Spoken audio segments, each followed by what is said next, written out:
ሰላም ጤና ይስጥልኝ ቤተሰቦች ቦዲ ዶክተር በሚለው ፕሮግራም በድጋሚ ተገናኝተናል። የፕረባስ ዘራጃ ሳህብ የተሰኘውና የዳኑሽ ደግሞ ኩቤር የተሰኘው ፊልም የሁለቱም ቲዘሮች ለእይታ በቅተዋል። ስለዚህ ዛሬ በመጀመሪያ ስለ ሁለቱ ቲዘር አንዳንድ ነገር እንጫወታለን።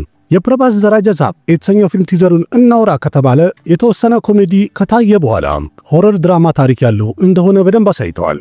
በፊት እንደተነገረው እኔም እንደተናገርኩት ከሆነ የፊልሙ ታሪክ አንድ የተደበቀ ሀብትን ፍለጋ ላይ ያጠነጥናል ተብሎ ነበር።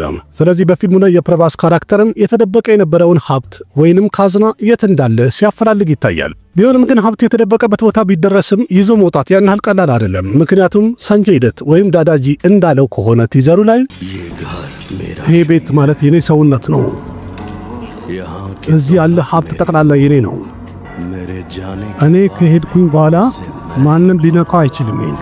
ማለትም ከሞተ በኋላ ይህንን ሀብት እንደሚጠብቀውና የሱ እንደሚሆን በደንብ ድምቅ አድርጎ ሲናገር ይሰማል። ስለዚህ የፊልሙ መሪ ተዋናይ ወይም ፕረባስ ስለዚህ ሀብት እንዴት ያውቃል፣ እንዴት ብሎ ሲደርስበታል፣ በመጨረሻስ ያን ሁሉ ሀብት እንዴት አድርጎ ይዞት ይወጣል የሚለው እንግዲህ ፊልሙን ስናይ የምናውቀው ነገር ነው ማለት ነው።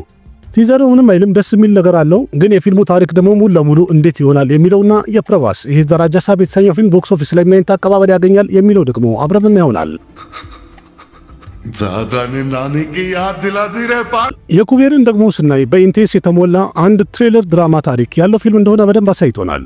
በእርግጥ ቲዘሩ ላይ የፊልሙን ታሪክ ሙሉ ለሙሉ ለመገመት የሚከብድ ቢሆንም እንደታየው ከሆነ ግን የፊልሙ ታሪክ የሆነ ገንዘብ ስለማጭበርበር በጣም ያጠነጥን ይመስላል። በፊልሙ ላይ ዳኑሽ አንድ ምስኪን ወይም የኔቢጤ ለማኝ ነገር ነው። ናጋርጁና ደግሞ ይመርጠውና ለሆነ ስራ ይቀጥረዋል። ከተመረጠ በኋላም ዳኑሽ ወይም ደግሞ ዴቫ የሆነ ስህተት ይሰራል ወይም ያጭበረብራል። ከዛ በኋላ ብዙ ሰዎች ይከተሉታል። ስለዚህ ዴቫ ማን ነው? በዲፓና በዴቫ መሃል ምን አይነት ግንኙነት አለ? በእነዚህ መሃል ሰሚያ እንዴት ትገባለች? በምን ሁኔታ ገባች? የመሳሰሉትን ጥያቄዎች እንግዲህ ፊልሙን ስናይ የሚመለስ ነው ማለት ነው። ቲዘር በጣም ምርጥ ነው። ምክንያቱም የዳኑሽ የናጋርጁናና የረሽሚካ መንደና ትወናቸው እጅግ በጣም አስደናቂ ነው። ሼከር ከፖላ የተባለው ዳይሬክተር ዳይሬክት ያደረገው ይህ ኩቤር የተሰኘው ፊልም ጁን 20 ከታሚል ጭምር በቴልጉና በሂንዲ ጭምር በዓለም አቀፍ ደረጃ ለእይታ ይበቃል የተባለ ፊልም ነው። ስለዚህ እናንተ እንግዲህ ዘራጃ ሳህብና ኩቤር ከተሰኙት ፊልሞች መሃል ቲዘራቸው የትኛው ተመቻችሁ? ከሁለቱ መሃል ደግሞ በጣም የጓጓችሁት ለማየት የምትፈልጉት የትኛው ፊልም እንደሆነ ኮሜንት ላይ አጫውቱኝ። ዱጃ अपना मर, मैं जाती हूँ अपना मरती हूँ। मरना मत मैडम, आखिर क्यों जियो? जीने के लिए जियो। የጎልማል 5 ቀረጻ እንግዲህ 3-4 ወር ወደፊት እንደተገፋ እየተነገረ ነው ያለው። ማለትም የፊልሙ ቀረጻ 2026 ላይ ተብሏል ማለት ነው። ስለ ጎልማል 5 እንኳን ሁላችሁም ታውቃላችሁ ብዬ አስባለሁ። ብዙ ጊዜ አውርተናል። የፊልሙ ዳይሬክተር የሆነው ሮሂት ሼቲ በአሁኑ ሰዓት ላይ የጎልማል 5ን ስራ ጀምሬያለሁ ብሏል። ጎልማል 5 ሲንገም አገን የተሰኘው ፊልም ለእይታ ከበቃ በኋላ በፍጥነት ይጀምራል የተባለ ነበረ። ግን በመሃል ዳይሬክተሩ ሮሂት ሼቲ እንዳለው ከሆነ ይህንን ፊልም ሆልድ አድርጎት ከጆን አብርሃም ጋር የራኬሽ ማሪያ ባዮፒክ የሆነውን ወይም በሱ ታሪክ ላይ የሚያጠነጥነውን ፊልም እንደጀመረ ተናግሮ ነበር። ስለዚህ የራኬሽ ማሪያ ታሪክ የያዘው ፊልም በአሁኑ ሰዓት ላይ ቀረጻው ተጣጥፎ እየቀጠለ ነው ያለው። እንደተባለው ከሆነ እስከ ሴፕቴምበር መጨረሻ ድረስ የፊልሙ ቀረጻ ያልቃል ተብሏል። ከዛም ፖስት ፕሮዳክሽን ስራው እስከዚህ ዓመት መጨረሻ ድረስ የሚጠናቀቅ ሲሆን ፊልሙም ለእይታ የሚበቃው 2026 መጀመሪያ አካባቢ ይሆናል ማለት ነው።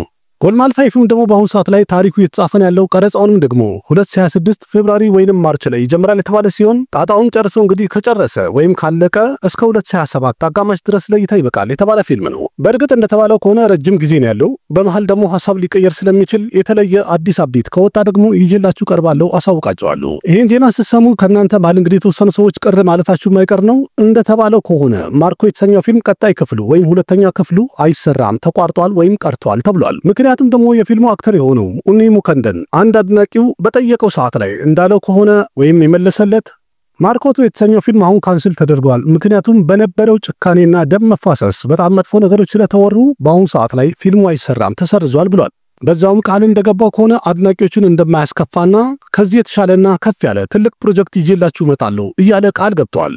ግን የፈለገ ትልቅ ፕሮጀክት ይዘው ይመጣ ተመልካቹ የፈለገው ማርኮ ነው። ስለዚህ ማርኮቱ አይወጣም ማለት ነው አጠቃላዩ። መቼስ ስለ ማርኮ ሁላችሁም ታውቃላችሁ። እንግዲህ ማክ ካለ በ2024 ከወጡ ፊልሞች በጣም ስኬታማ የሆነና እጅግ በጣም አነጋጋሪ የነበረ ፊልም ነው። በጀቱ 30 ከሮር ሲሆን ፊልሙም በዓለም አቀፍ ደረጃ ያስገባው ቦክስ ኦፊስ ላይ 110 ከሮር በመሆኑ አስገራሚ ገንዘብ ሰርቷል ተብሏል። እንደሚታወቀው ግማሽ ተመልካች ፊልሙን ወዶታል፣ ግማሽ ተመልካች ደግሞ ማርኮን ክሪቲሳይዝ ያርኮታል።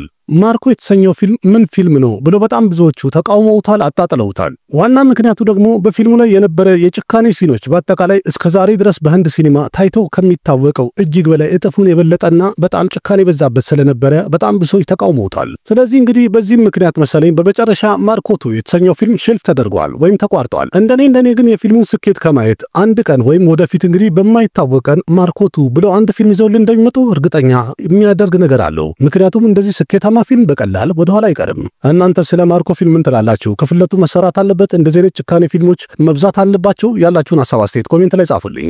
जिन्होंने भी मेरे विक्टर को मारा उन सबको मिटा दूंगा, जल्दी आग में लपेटकर उन्हें रेत में दफना दूंगा። ትላንትና የኮታላ ሺቫ የተባለው ዳይሬክተር ልደቱ ስለነበረ ጁኒየር ኢንታር ሶሻል ሚዲያ ላይ እንኳን አደረሰ ብሎታል።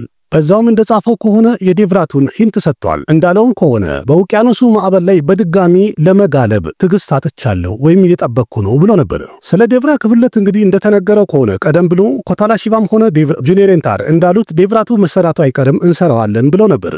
ግን መቼ ነው የሚወጣው መቼ ይሰራል የሚለው አሁን እርግጠኛ ሆኖ መናገር አይቻልም። ምክንያቱም በአሁኑ ሰዓት ላይ ጁኒየር ኢንታር በጣም ብዙ ፊልሞች ፈርመዋል። ስለዚህ እናንተም እንግዲህ በቀጣይ ጁኒየር ኢንታር ምን ፊልሞችን ይዞ ይመጣል ወይም ደግሞ የትኞቹ ፊልሞችን የፈረመው የሚለው ማወቅ ፈለጋችሁ ቶፕ 5 በተሰኘው ፕሮግራም ይዤላችሁ ቀርባለሁ። ስለዚህ በአጠቃላይ እንግዲህ ስለ ዴቭራ ስናወራ እንደኔ እስከ 2026 መጨረሻ የዴቭራቱ ቀረጻ ቢጀመር ነው ፊልሙም ለእይታ ይበቃ 2027 ላይ ነው ብዬ ገምታለሁ።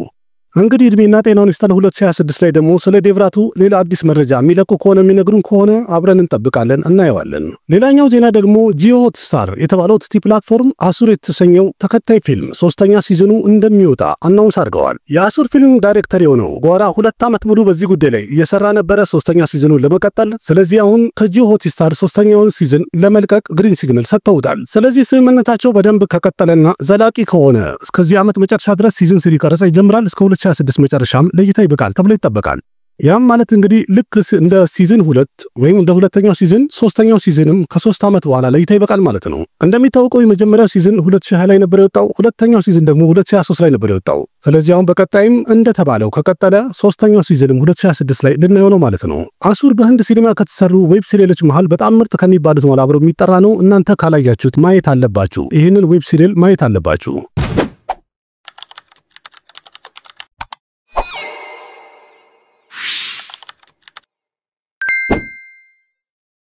የተለያዩ በጣም ምርጥ የቦሊውድ መረጃዎች ወደ እናንተ መድረስ እንዲችል ላይክ፣ ሼር፣ ሰብስክራይብ በማድረግ ተከተሉ።